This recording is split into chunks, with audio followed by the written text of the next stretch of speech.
Christmas నెలలో చాలా సంతోషంగా అంత ఆనందకరమైన జీవితం కలిగి ఉంటున్నాం. హల్లెలూయా. ఎందుకు ఈ కార్యాలు చేస్తున్నామంటే మనం దేవుని యొక్క ఆలోచనలుగుతున్నాం ప్రతి దినం కూడా. మరి నేను కూడా మేము కేరళ అనే ప్రాంతంలో వెళ్ళాం, మామూలుగా క్రిస్మస్కి వెళ్ళాం.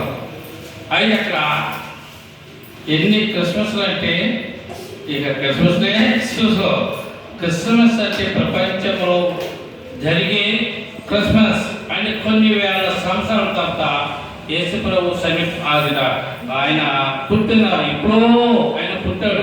ఎందుకు ఈ కార్యం చేస్తున్నామంటే మనము దేవుని శరీరంలో వచ్చిన ప్రతి దినము కూడా ప్రతి ఆలోచన కలిగి తెలుసుకున్నామంటే దేవుని ఆలోచన దేవుని యొక్క పేరు కలిగి ఉంటాం. ఇక్కడ ఏమందంటే 1:10 అధ్యాయం మనకు చదువుకోవాలి. 10:10 అధ్యాయం ఏముందంటే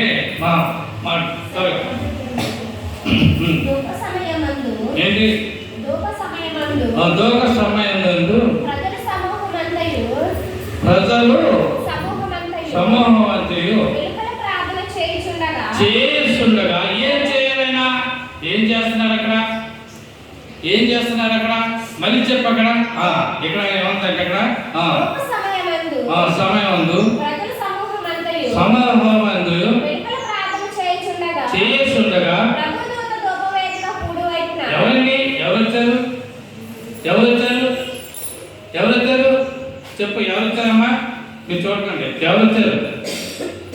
దూత, ప్రభు దూత వచ్చింది. హల్లెలూయా. ఎందుకు ఈ కార్యాలు చేస్తున్నామంటే మాకు ప్రతి దినము కూడా క్రిస్మస్ వేసుకున్నాం, అన్ని చేసుకుంటాం, కానీ మన జీవితంలో ప్రతి దినము కూడా ప్రార్థన చేసుకోవాలి. హల్లెలూయా. నేను రాత్రి అక్కడి నుంచి తణుకు ప్రాంతంలో చెప్తుంటే జనం చూస్తుంటే అయ్యో అలాగా ఎంత జనం అనంటే వాడు నమ్మకముగా ప్రార్థన జీవితం కలిగి ఉండాలి. హల్లెలూయా. ఈరోజు ఏదో క్రిస్మస్ చేస్తున్నాము, ఈరోజు మనం ఎక్కడికో మీటింగ్స్కి వెళ్ళి మనం ఇది చేస్తున్నాం కాదు. ప్రతి దినము కూడా దేవుని సన్నిధిలో మనం ప్రార్థన చేసుకోవాలి, ఇంట్లో ప్రార్థన చేసుకోవాలి, అన్ని చేసుకోవాలి. హల్లెలూయా. మేము రాత్రి 12 గంటలకు వచ్చిన తర్వాత తెల్లవారు ప్రార్థన చేసుకున్నాం. నిజంగా ఉండలేకపోతున్నాము, అంత నేర్చుకున్నదంటే అంత నేర్చుకున్నాం. ఏదైనా కష్టపడిన ఏదైనా కానీ దేవుని యొక్క ఆలోచన కలిగి దేవుని యొక్క బిడ్డలుగా మనం దేవుని యొక్క ఆలోచన ఉంటున్నాం. ఎందుకు చెప్తున్నాను ఈ మాటకి? ప్రతి దినము కూడా మనం దేవుని సన్నిధిలో ప్రార్థన చేసుకోవాలి. హల్లెలూయా. ప్రతి దినము కూడా చాలా మంది అక్కడ క్రిస్మస్ జరుగుతుంది, ఇక్కడ క్రిస్మస్ జరుగుతున్నారు, కానీ ప్రతి దినము క్రిస్మస్ గురించి ఎవరు ప్రార్థన చేశారా? మనుపూర్ గురించి ప్రార్థన. హల్లెలూయా. కొన్ని వేల మంది ప్రార్థన చేశారు, మర్చిపోయారు. హల్లెలూయా. నిజంగా మనుపూర్ గురించి మర్చిపోయారు. ఎక్కడ మన గురించి లేకపోతే మన ఇంట్లో గురించి కదండి. మనం భారతదేశం గురించి మనం ప్రార్థన చేయాలి. ఎప్పుడైతే భారతదేశం గురించి మనం ప్రార్థన చేశామో మనం సంతోషంగా ఉంటాం. హల్లెలూయా. ప్రపంచంలో క్రిస్మస్ ఎక్కడే జరుగుతుంది అనుకున్నారా? కాందాలోనే జరుగుతుందా?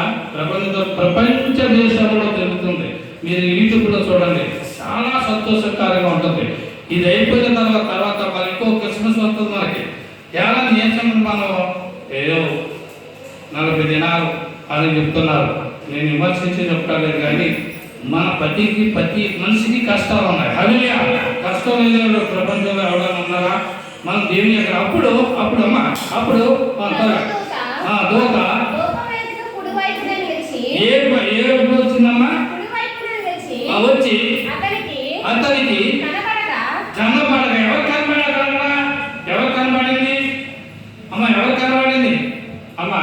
మీరు ఆలోచించి ఎవరు కనబడింది తెలుసుకోవాలి. ఏదన్నా స్కూల్కి వెళ్ళిన తర్వాత ఇంకో మ్యాథ్స్ అడుగుతారు, అడిగిన తర్వాత చెప్పాలి. చెప్పలేని వాళ్ళు కొంతమంది మంచిదే, తెలుసున్న వాళ్ళు కొంచెం చెప్పాలి, తెలుసుకోవాలి. హల్లెలూయా. ఈరోజు కేతలో క్రిస్మస్ జరుగుతుంది. నా పక్కన ఒక స్కూల్లో మీకు చూసి ఉండొచ్చు, రైల్వే స్టేషన్లో ఆయన అడుగుకుంటూ ఉంటాడు. ఆయన అడగకూడదు ఒక మాట. నేను అందరూ నాకు ఇచ్చారు, కేక్ ఇచ్చారు, అట్టుబళ్ళు ఇచ్చారు, ఒక ద్రాక్ష ఏవో ఇచ్చారు, పట్టుకుని నేను ఆలోచించాను. హల్లెలూయా. నేను సంతోషంగా ఇవ్వలేదు. ఎవరి గురించి ఇచ్చామైనా ఎన్నిక లేని వారి గురించి మనం ప్రార్థన చేయాలి. అవును కదండి? అందరూ తీసుకున్నాను. నన్ను అడిగారు, నీకుంటే ఎదటవానికి ఇవ్వండి, అది నీకు రక్షణ. హల్లెలూయా. ఈ రోజుల్లో చాలా మంది కూడా చాలా క్రిస్మస్లు చేసుకుంటున్నాం, ఇది చేసుకుంటున్నాం, కానీ ప్రతి దినము కూడా నువ్వు ఎవరి గురించి ప్రార్థన చేస్తున్నావో ఒకసారి పరిశీలించుకోవాలి. మనం ఎవరి గురించి మనం దేవుని సన్నిధికి పోతున్నామో ఒకసారి పరిశీలించుకోవాలి. మనం ఎవరి కోసం మనం దేవుని యొక్క ఆలోచన. ఈ రోజులో మహాసభలు ఈ నెల నుంచి కృషి జరుగుతూనే ఉంటాయి, కానీ ఇల్లు వచ్చేస్తూ ఉంటారు కానీ నాటికి వాళ్ళ గురించి మనం ప్రార్థన చేసుకోవాలి. అలాగే అన్నప్పుడు కేజీ మీద పిల్లలు బాగాను ఆయన మామూలు పిలిచారు, అందరినీ పేరు పిలిచారు కానీ పేరు పోకుండా నేను అడిగి ఎప్పుడు పాట పాడుతుంది హలియా కిందకు వచ్చినప్పుడు గుజరాత్ గారు బాగుపడాలని అడిగి నాకు బాగా సంతోషం. నాకు సంతోషం కాదు, దేవునికి సంతోషపడాలి. అంతే కదండి, దేవుని యొక్క ఆలోచన కలుగుతున్నాం. ఈరోజు దేవుని సన్నిధికి వచ్చాం. ఎందుకు వచ్చామనంటే మన మన సమస్యలు పరిష్కరించుకుంటాయి. దేవుని సన్నిధికి వచ్చాం. అప్పుడు జక్కరయ్య అయ్యను చూసి ఎవరిని చూశారు? జక్కరయ్య అమ్మ జక్కరయ్య ఎవరిని చూశారు? అమ్మ జక్కరయ్య ఎవరిని చూశారు? ఎవరు చూశారు? జక్కరయ్య ఎవరు చూశారు? ఆయన బాగా చెప్తున్నారు. ఎవరు చూశారు? ఎవరు జక్కరయ్య అంటే ఏషియను చూశాడట. హల్లెలూయా.